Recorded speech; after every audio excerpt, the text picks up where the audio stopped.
timeless tale where young love blossoms between an orphan and a daughter of a plantation owner. The scene opens with Miss Hanabusa narrating the story of Joe and Grace. Their fates are intertwined from the start. Little Joe hides from the man who comes looking for his mother. His mother, who had him out of wedlock, has kept him a secret. She successfully hid the child from the coffee pickers, who wouldn't have allowed her in otherwise. They think such children only bring shame and bad luck. The man calls out her name only to find that his mother has passed away from a foreign disease. As fate writes it, on the same day, Grace's mother also passes away from the same disease, leaving Miss Hanabusa as her guardian. Both children belong to different classes and races. They are unaware of each other's presence, yet share the same grief and pain. Her family surrounds Grace, whereas little Joe has no one. He silently grieves alone as he watches her mother being taken away. Joe wipes his tears and starts running behind the cart in which his mother lies. He runs through the jungle, the segregated coffee fields, and wherever the cart turns but never lets his mother out of sight. They stop outside a workshop, and Joe patiently waits in darkness until his mother is alone. Once the men are distracted, he runs up to her and removes a necklace from her neck. He lovingly gazes at his mother's face, but doesn't stay longer as one man sees him and tells the child to stay away from her. It's Grace's house. She sits in the window, gazing outside, and sees Joe run away. Joe has nowhere to go. It's a rigid classist society. Wherever he goes, they shun him from there. People call him names and make him an outcast. He sits in the corner in the comfort of his own company when he sees a vendor selling food. Joe hasn't eaten since his mother passed away. Hunger leads him to it and he gets in the line. He has no money and takes the food in exchange for something invaluable. This infuriates the vendor, and he pushes Joe down, demanding his money. The child doesn't understand his anger and continues to chew down the food, thinking if he doesn't, the vendor might take it away. Before things can go any further, a white man steps in and saves the boy. He pays for him, but before he can tend to him, Joe is already gone. The man is the doctor hired by the plantation owner, father of Grace. Doc talks with the mayor, who informs him they cannot pay him the money that he agreed to. He is reasonably angry and plans to return in a month. But the mayor convinces him to stay for a while as they urgently need a doctor. Doc is a kind man and agrees to stay longer if things turn out better. Joe follows the doc around as he is the first man beside his mother who showed him sympathy. Doc sees his residence for the first time, and it's worse than what he expected. The place is a complete dump and unlivable even for animals. He doesn't have any other option, and unwillingly settles there. Next day he notices Joe following him around but says nothing. He goes to the market to meet the mayor. Miss Hanabusa is also there. She glances towards Doc and quickly looks away when he catches her. He brushes off the encounter. Doc protests about his new place to the mayor, but this is all they can afford. He inquires about the boy who keeps following him, but no one knows where he came from. One day, he just appeared out of nowhere and has been living like this ever since. Just at that moment, a worker comes running, claiming that his wife has fallen sick. Before leaving, the mayor warns him that these people don't trust foreign medicine, but Doc is confident. He doesn't waste a second and immediately leaves. Doc enters his house and upon the checkup he finds the symptoms are consistent with anaphylaxis, an allergic reaction. He pulls out an injection which alarms the husband. He refuses, but the doc is persistent that this is the only way they can save her life. Because of the language barrier, the man doesn't understand its importance, and there is a scuffle. Doc accidentally drops the injection. He needs that medicine to save her life, but there is none left. Joe is watching this through a creek and Doc notices. He goes up to him and asks him to be a translator for him. Husband wants to hear nothing and angrily asks the boys to leave, as it's a common belief that half-breeds only bring misfortune. Doc ignores the man's protests and asks the boy to go fetch another bag, just like the one he is holding from his house. At first Joe only stares at him, which leads to Doc thinking that his efforts may not be futile, but to his surprise, the boy turns around and starts running. It's the race against time and the doc waits patiently for Joe's return. He does better than Doc's expectations and brings the suitcase right on time. He applauds his efforts and enters the man's house with Joe tagging him along inside. Man stands up again to stop them, but Doc's reflexes are quick and he knocks him out.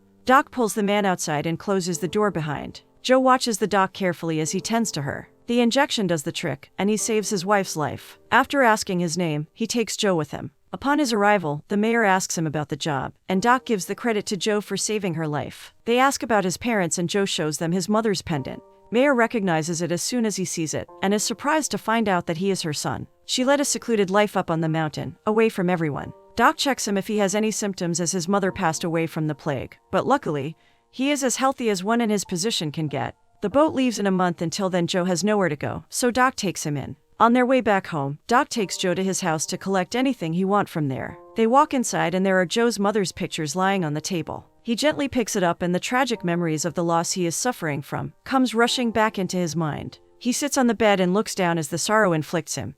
But this time he isn't alone. Doc sits beside him as he softly comforts him. He shares his own loss with Joe to make him feel better about his own. They go to the plantation where Doc introduces himself, and Joe translates. He apologizes for not bowing in the Japanese way, as his back hurts because of the war. Joe naively omits the last part and says he doesn't bow because his back hurts, making him sound like a narcissist. They are walking back when Joe sees Grace for the first time. Mr. Danielson, along with Miss Hanabusa, is traveling in a cart. Joe, although a child, is mesmerized by her beauty. He is stunned as he sees her, even stumbles and falls. Doc finds this adorable and smiles. 10 years have passed since then. Joe has grown into a handsome young man who works as a medicine runner for Doc. He waits daily at the bridge for Taki, the driver. They race with each other to the end to see who will win. Taki travels on the road whereas Joe takes the most unusual route as he travels through the mountains, jungles, and crosses the river. At the end, he surpasses the driver as he does daily. The whole crowd forms to see the result, and cheers for Joe when he comes first. Grace hears the commotion from inside and runs to her window. Her leg gets stuck under the table and she falls down. Still, she makes it to the window and sees Joe. Grace does this every morning as she waits for his arrival. Mr. Danielson has a loan to pay, yet refuses to sell his machinery and asks for more time. Miss Hanabusa informs him that Grace has sprained her ankle and she should get the treatment.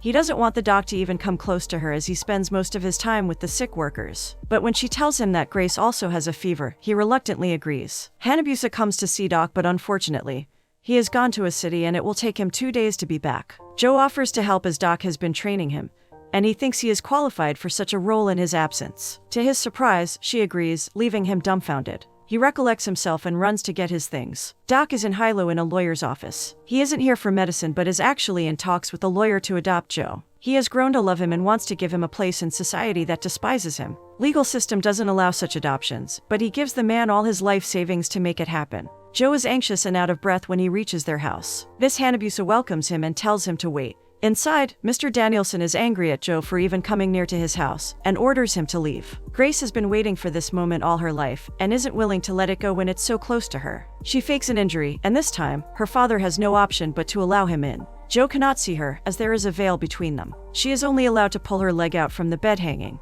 He sees her through the little opening and their eyes meet. He continues to glance towards her as he gently puts a bandage on the wound. Once he is done, Miss Hanabusa asks him to leave, and he does, but not before saying goodbye to Grace. Doc has returned and isn't happy with Joe's decision. He scolds him for taking such an enormous task alone, and that too in his absence. Mr. Danielson brings in another doctor to replace Doc and Joe. They go for a checkup of Grace, and this time Doc plans to impress Mr. Danielson. He cannot stay mad at Joe for long, as his affection for him doesn't allow him to. Grace gets ready, tying her hair in a cute braid to make her look more pretty. Doc asks her what's wrong, and she tells him that although her leg is better, this time it's her stomach that's been hurting. Danielson feels disgusted by them and has set some rules to keep them away from her as much as possible. She is still behind a veil and it's harder for the doc to work like this. He removes the curtain, and this is the first time they see each other clearly. Doc commends Joe's work, but he is in complete awe of her beauty. He doesn't listen to a word Doc says and looks at her as if she is the last person left on Earth. He brings Joe out of his imagination and asks him to check on her. Joe clears his throat and nervously grabs her arm to check the pulse. All this time, his heart is beating faster than it usually does. He let go of her arm and looks for the thermometer. Doc is amused as he sees Joe struggle to perform a simple task.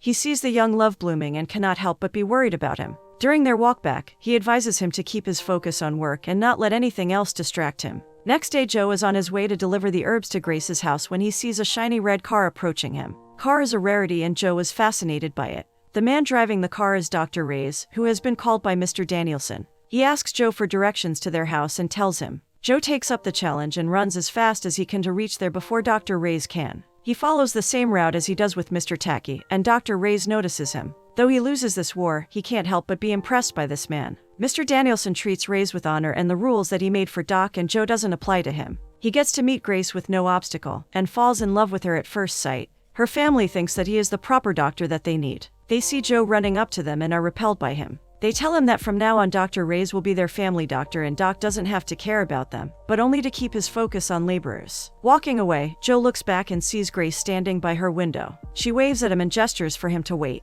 The brightest smile adorns his face as he gladly stays. She writes on a piece of paper telling him to come to the back door. As soon as he reads it, he sprints there. Dr. Reyes is busy in charming Grace's family. Meanwhile, Grace quietly sneaks out without anyone noticing. Joe bumps into Grace and holds her from falling. She grabs his arm and pulls him inside. Things are awkward between them as they don't know what to say to each other. Doc is waiting for Joe to bring the medicines. They try to make a small talk, but a noise from outside alerts them both. She asks him to leave, but before he goes, he tells her to close her eyes and puts a flower behind her ear. When she opens her eyes, he is long gone. Mr. Danielson's accountant brings news from the bank that he has been dreading. He is going bankrupt and doesn't know what to do. His mother comes outside and inquires about the commotion. At first he tries to lie, but his mother is persistent and orders him to come clean. They blame each other for the failure and he tells her that only a miracle can save them from poverty. At the dinner table, she wears the flower that Joe gave her proudly. Dr. Reyes continues to shower her with compliments, and she keeps smiling. He brings her a fashion magazine as a gift and she is thankful for his generosity. Her father and grandmother notices Reyes have taken a keen interest in Grace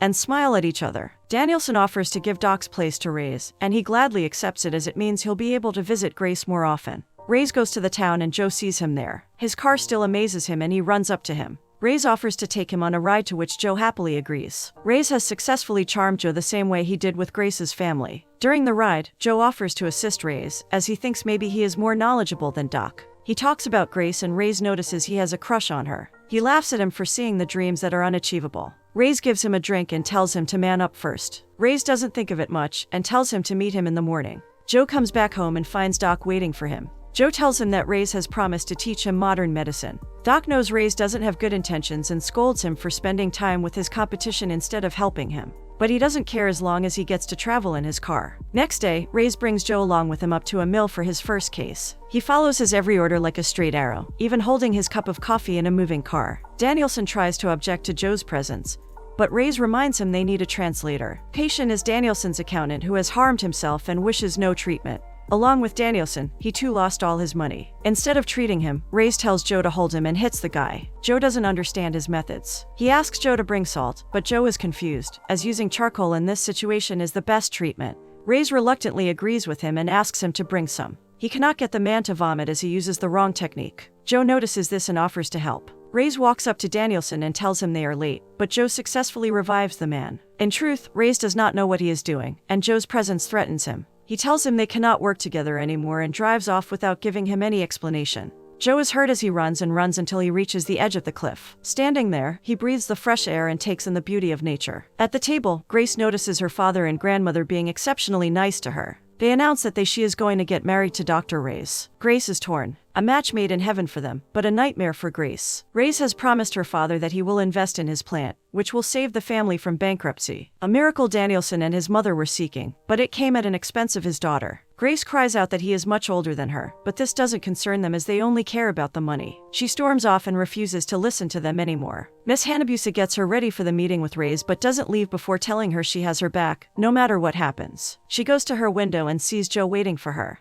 They meet in the same place where they met before. Grace is broken, yet hides her pain behind a smile. Joe brings her a flower from a mountain and narrates the story behind its name. They are named after a princess and a commoner who fell in love despite their differences, and were consequently punished for it. They make each other whole and are nothing when apart. Grace's eyes are filled with tears as she sees herself as the princess in his story. Joe notices that she is saddened by something and asks her. She tells him that her father has promised her hand to another, Dr. Reyes, and their wedding is in 2 weeks. Joe feels the pain worse than he can ever imagine. He hugs her and offers her the comfort that she seeks. Grace cries on his shoulder, letting go of all of her worries. They share an intimate moment, after which Joe leaves. They hold a small gathering where Reyes introduces her daughter, who is even older than Grace. Joe is sitting with Doc as he stares into nothing and cries silently. Doc doesn't know what to say to him but still asks what's the matter. He tells him about her marriage and Doc advises that if he truly loves her, he should not give up. If they are meant to be together, then no one can keep them apart. During the days when volcanoes erupt, winds bring the smoke to their island. Doc and Joe are busiest during these days as it affects many people working outside. They are out there helping people in the fields when Danielson's cart gets stuck. He is on his way to Hilo to discuss his bankruptcy and to inform them about Grace's marriage into a wealthy family. Danielson is angry as he is late and pushes the driver away despite his protests. He tries to get the wheel moving on its own and falls into the ditch. Luckily, Doc and Joe are walking on the same path and hear his driver, who is shouting for help. Upon closely inspecting, the doc thinks that he may have injured his head and that's his primary concern. He asks Joe to run and bring Reyes, as his car is the only thing that can get him out of here. He runs as fast as he can and informs Reyes on time. Doc tells him he may have a brain hemorrhage, to which Reyes tries to object, but he cuts him off. They don't have time for the argument and have to get him proper treatment. Doc tries to save his life through proper procedure, but Ray's and Grace's grandmother don't let them. Mrs. Danielson doesn't even consider Doc a proper doctor and puts all her trust in Dr. Ray's. He tries to bring them to their senses, but their hate has blinded them. Doc and Joe have no option but to leave, and unfortunately, they do. Some time later, Grace comes running outside announcing that her father is gone. She hugs Joe and cries. Miss Hanabusa tries to get her away from him, but Grace is lost in her grief. Ray's daughter sees this from inside.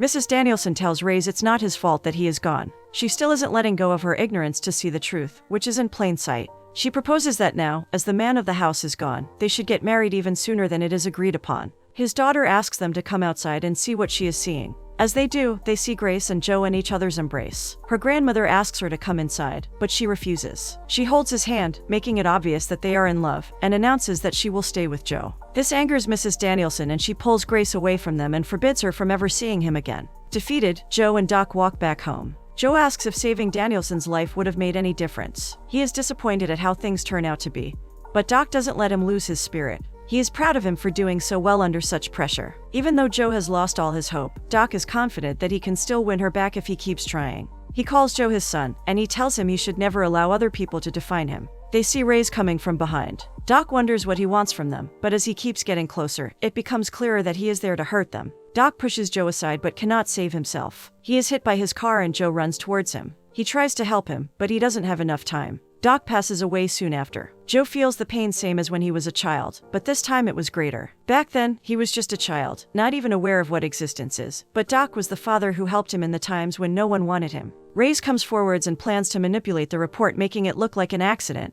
Ray's threatens Joe to leave the town, or he will be next. Joe runs through the night to nowhere and screams in the wilderness. Just like his mother, he sees Doc from afar but cannot come near him as Ray stands beside him like a hawk. There is nothing that Joe can do. He packs his bags and goes back to his old home where he lived with his mother. There, he grieves them both in silence. It's Grace's wedding day and her grandmother asks her to be cheerful when Ray's arrives. She wishes to be anywhere but here and sees no hope of being saved. The lawyer with whom Doc was in talking terms comes looking for Joe. He gives him the good news, which is nothing short of a miracle. The efforts of Doc have been fruitful, and he is now legally Joe's father. Joe thanks the lawyer and runs to save his only happiness that is left. He has to reach at the marriage ceremony before Dr. Ray's can. He sees his car and this time he is determined to win. Everyone awaits the arrival of Ray's, but before he can, Joe comes running out of nowhere. He is faster than his car and everyone in the crowd sees his determination. Ray's crashes his car as he is intoxicated, but Mrs. Danielson still blames Joe. She tries to mock him, saying he doesn't even have a father, but he does. Joe announces that